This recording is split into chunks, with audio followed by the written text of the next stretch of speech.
Before we start today's session, let's revise whatever we have learned till now. We have learned what is combustion. That is, combustion is a chemical process in which a substance reacts with oxygen and heat is produced in this process. Sometimes heat as well as light is produced in this process. And what are combustible substances? Combustible substances are those substances that undergoes combustion. That means these substances gives off heat and sometimes light. Light will be in the form of flame or just a glow when they react with oxygen. Non-combustible substances are those substances that do not undergo combustion or burn. Then we have learnt about what are the conditions necessary for combustion to take place. Conditions necessary for the combustion to take place are combustion requires fuel. That is, combustion takes place only when there is a fuel which produces heat and light and when it catches fire. For example, we have learned petrol, diesel, etc. Then second condition is combustion requires heat. Then third is combustion requires air. So these are the three conditions necessary for combustion to take place. That is, combustion requires fuel, combustion requires heat, and combustion requires air. Now let's continue our chapter. That is, different substances catch fire at different temperatures. Isn't it? So all the substances, they do not catch fire immediately or at the same time. It takes different time to catch fire. So different substances catch fire at different temperatures. Let's learn this by doing this activity. You have to place a piece of burning wood or charcoal on an iron plate or tawa, whatever it is. Then you have to cover it with a glass jar or a tumbler or any transparent plastic jar. That is, burning wood or charcoal, kept it on a iron plate or tawa which is covered by a glass jar or tumbler or a plastic jar. Then now what happens? Observe what happens. We can see that does charcoal stop burning after some time? Yes, charcoal will stop burning after some time. Then we can find, can you tell the reason why it stops burning? Because when it is being covered by plastic jar, to burn, the combustion takes place. What is essential? Air is essential, isn't it? So as it doesn't get, it stops burning. The same way, we might have heard that when the clothes of a person catch fire, what we do immediately, the person is covered with a blanket to extinguish fire, isn't it? Why do we do so? Because when the person is covered with a blanket, what happens? It stops the contact of fire to get that air. So air is essential for burning, isn't it? That is why the fire is extinguished. Now we recall some of our experiences. For example, if you take a matchstick, does it burn by itself or how does it burn?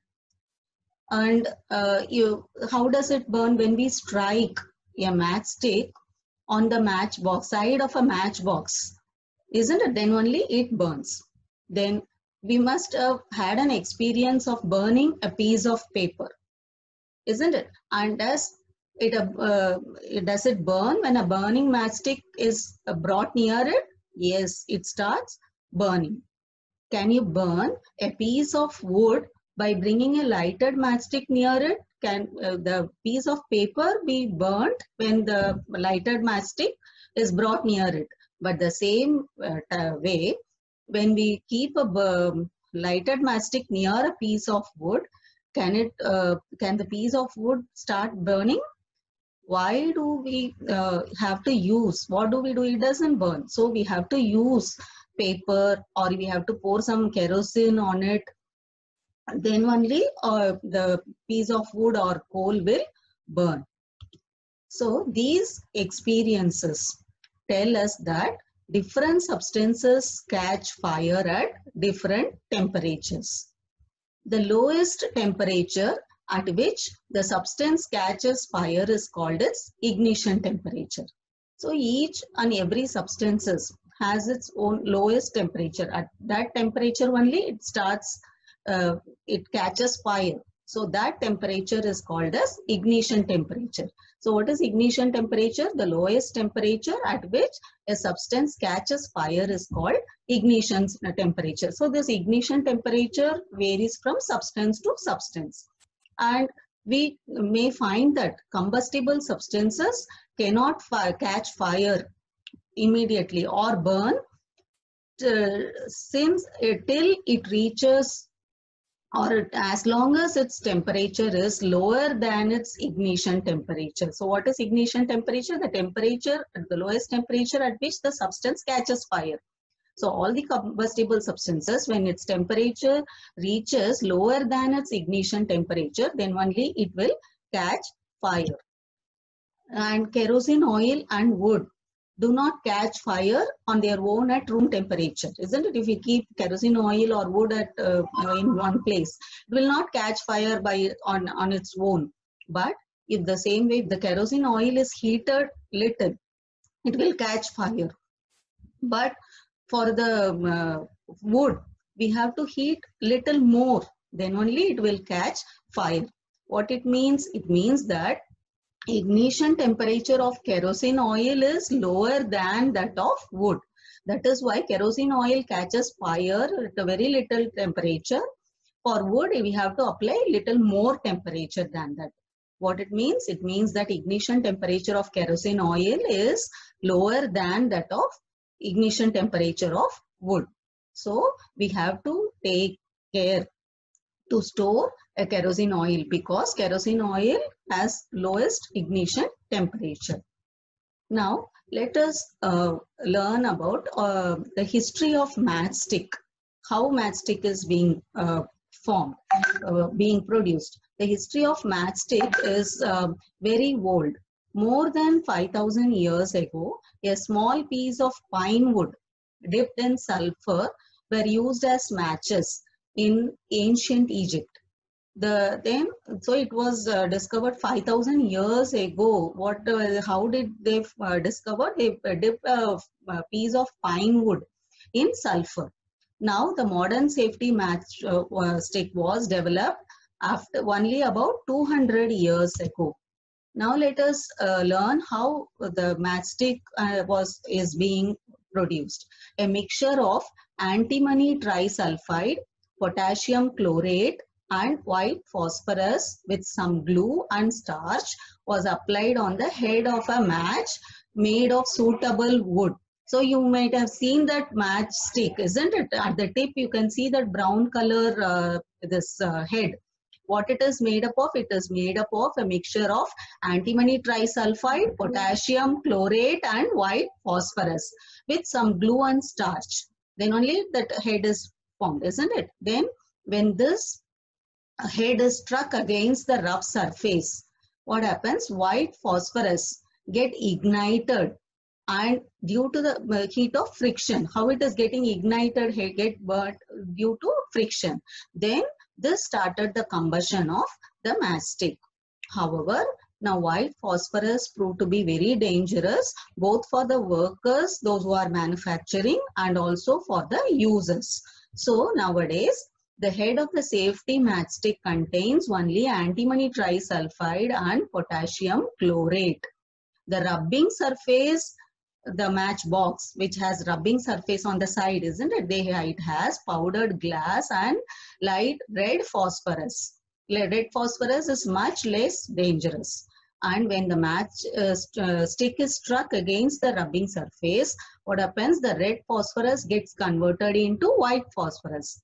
This immediately reacts with potassium chlorate in the matchstick of the head, and it produces enough heat to light or ignite antimony trisulfide, and it starts the combustion. Got children? So when the matchstick was struck against the rubbing surface, red phosphorus get converted into white phosphorus. This immediately reacts with potassium chlorate present in the matchstick, and it produces enough heat to ignite the antimony trisulfide. Got that? And because the head contains antimony trisulfide and potassium chlorate, and thus it starts the combustion, means it starts burning. Now we will proceed how that once the substance reach its ignition temperature, then only it will start burning, isn't it? So the following activity, it shows that it is essential for a substance to reach ignition temperature to burn. Now what we have to do is make 2 paper cups by folding a sheet of paper, like a paper cone you have to make. Pour about 50 ml of water in one of the cup. In 1 cup, we have to pour 50 ml of water, and we have to heat both the cups separately with the candle. Means 1 cup paper cup we have poured water, and 1 cup paper cup. Both, one is only paper cup without water, isn't it? So both the cup we have to heat it separately by using candle. Now what happens to the empty paper cup? We know that empty paper cup, immediately it will catch fire. What happens to the paper cup with water? Does water in this cup become hot? Yes, paper with cup with water, if you touch, you can see that water becomes hot. If you continue heating the cup, we can even see that boiling, the water gets boiling in the paper cup. What is the reason behind this? The reason is when the heat is supplied to the paper cup, the heat is transferred to water by conduction, isn't it? And then in presence of water, the ignition temperature of paper is not reached. Once if the ignition temperature of paper is reached, then only it will start burning. Because of presence of water, it stops the paper to reach that ignition temperature. Hence, it does not burn. So from this, we understood that for burning substance should reach its ignition temperature. And the substances which have very low ignition temperature means what? And it can catch fire easily with a flame. They are called as inflammable substances. So what do you mean by inflammable substances? Substances which have very low ignition temperature, which can easily catch fire with a flame, are called inflammable substances. Examples: petrol, diesel, LPG, that is liquefied petroleum gas, etc. And now we have learned that there are 3 essential requirements for producing fire, that is for combustion. What are they? They are fuel, air, that is presence of oxygen, and heat. What is heat? To raise the temperature of the fuel beyond the ignition temperature. So the main conditions are fuel, air, and heat. And fire, how can we control fire? Fire can be controlled by removing one of these requirements, one or more of these requirements. So if you prevent the supply of air, then it will stop burning, isn't it? And if you lower the heat, then also it will stop burning. So why the 3 conditions, any one of these 3 conditions will be removed. If it will be removed, then fire can stop. Got that? We can stop fire, or we can extinguish fire. So the same by this, the job of the fire extinguisher. You know, have you seen fire extinguisher? What is the work it does? It is to cut off the supply of air, or it brings down the temperature of the fuel, or sometimes both. It cut off supply of air as well as it bring down the temperature of the fuel. So if you see that when fire brigade arrives, what it does, it pours water on the fire, isn't it? So what is the benefit of pouring water on the fire? Water cools the combustible material so that its temperature is brought below the ignition temperature, and this prevents the fire from spreading. So water vapor also, it surrounds the combustible material. It helps the cut off the supply of air So the fire is extinguished. So what are the reasons when we pour water on fire? Water cools the combustible material so that it will bring the temperature of the substance below its ignition temperature, as well as the water vapor surrounds the combustible material. It prevents it, or it helps in cutting off the supply of air. So air as well as the temperature heat is very essential for fire, isn't it? So when this condition, if it is removed, then fire will be extinguished. Now, the most common fire extinguisher what we have seen is water. But this water, it works only things like wood and paper which are on fire. Suppose if electrical equipment, if it got fire, water, if you pour water, we know that water may conduct electricity. And this harm the those who are trying to douse the fire, that is extinguish the fire. So water is also not suitable for fire involving oil and petrol. So for these conditions, electrical equipment which got fire as well as the fire due to oil or petrol, in this condition we cannot use water for extinguishing. Why? Because as water is heavier than oil, if you pour, what happens? It sinks, water sinks below oil, isn't it? So oil, as it float on water, it keep in touch with air, so it continuously it burns. So in this case, we cannot use water to extinguish fire. So for fires involving electrical equipment and this inflammable materials like petrol, kerosene, etc., how do we control fire? By using carbon dioxide. So carbon dioxide is the best extinguisher for fires involving electrical equipment and oil like petrol, diesel, etc. Now let us see how this carbon dioxide used in extinguishing fire. Carbon dioxide, as being heavier than oxygen, it covers the fire like a blanket. Since the contact between the fuel and oxygen is cut off, the fire is controlled. Other than this, carbon dioxide, it does not harm any electrical equipment. So what is the reason? Why do we use carbon dioxide for electrical equipment got fire due to electrical equipment? That is, as carbon dioxide is being heavier, it covers the fire like a blanket. So it prevents the contact between the fuel and oxygen, so that fire is controlled. But this, how do we get the supply of carbon dioxide? Now we'll see how we can get the supply of carbon dioxide. As in LPG, liquefied petroleum gas, that how it is stored in cylinder, the same way carbon dioxide can be stored at high pressure as a liquid in cylinders. And when released from the cylinder, carbon dioxide expands in volume and it cools down. So, and it not only forms a blanket around the fire, but also it brings down the temperature of the fuel. That is why it is an excellent fire extinguisher.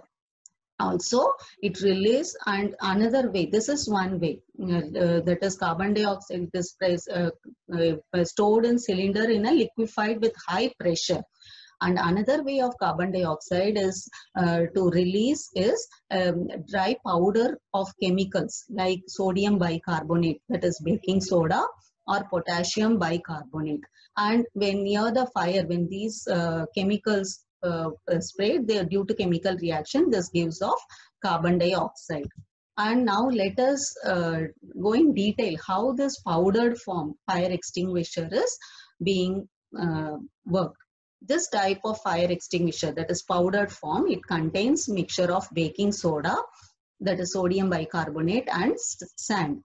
And when we throw this dry powder on the fire, over the fire, the baking soda, that is sodium bicarbonate, decomposes by its heat so that it produces carbon dioxide.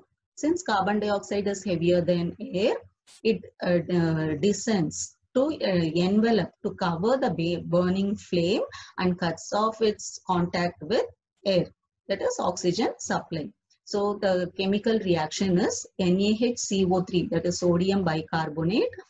When it is sprayed, it decomposes to sodium carbonate, Na2CO3 plus water plus carbon dioxide. That is why when this sodium bicarbonate is sprayed, it cools down the temperature, isn't it? Because it decomposed into sodium carbonate, water and carbon dioxide. So in this way, this dry powder fire extinguisher works. Okay, children. Now, till now we have learnt about different substances catch fire at different temperatures. The lowest temperature at which a substance catches fire is called its ignition temperature. And we find that combustible substance cannot catch fire or burn as long as its temperature is lower than its ignition temperature. And then we have learnt about how do fire extinguisher work. And what are fire extinguishers? Fire extinguishers are devices used to put off fires. They either cut off air supply to the fire, or it cool off the fuel. That is to bring down its ignition temperature below, or sometimes they does both. They cut off air as well as they bring down the temperature. And then we have learnt about how do we control fire. We can control fire by either by removing the fuel, or by cut off the air supply, or by cutting off heat or lowering the temperature of the fuel.